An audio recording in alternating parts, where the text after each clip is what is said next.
Bharatiya Janata party દ્વારા લાભાર્થી સંપર્ક અભિયાન માટે ખેડબ્રહ્મા વિધાનસભા ક્ષેત્રની બેઠક ખેડબ્રહ્માના સ્વામી વિવેકાનંદ હોલમાં યોજાઈ હતી। લોકસભાની ચૂંટણીના પડઘમ વાગી ચૂક્યા છે, ત્યારે ભારતીય જનતા પાર્ટીએ ચૂંટણી અંતર્ગત આજે ખેડબ્રહ્મા વિધાનસભા ક્ષેત્રના કાર્યકરોની બેઠકમાં લાભાર્થી સંપર્ક અભિયાન હેઠળ કેન્દ્ર અને રાજ્ય સરકારની યોજનાઓનો છેવાડાના માનવીને લાભ લીધો છે તેને યાદ કરાવી ખૂટતા લાભો વિશે ચર્ચા હાથ ધરી મત અંક કરવા માટે આહવાન કર્યું હતું।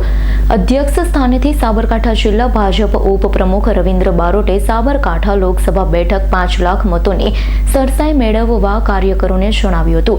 આ બેઠકમાં ખેડબ્રહ્મા, પોશીના અને વિજયનગર તાલુકાના પ્રમુખ તથા કાર્યકરો ઉપસ્થિત રહ્યા હતા।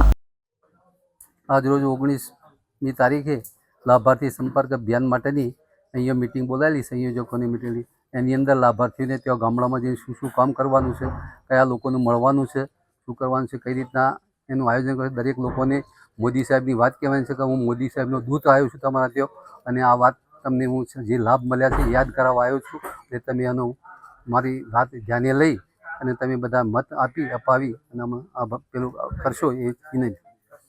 આ ચૂંટણીલક્ષી અભિયાન છે। ચૂંટણીની લગભગ શ્રી ગણેશ થઈ ગયા છે અને આ ચૂંટણી અભિયાન માટે લોકોના મત માટેનું જાગૃત કરવા માટે એક આ યોજના છે, એની આજની મિટિંગ હતી। Bureau report S9 news Khedbrahma.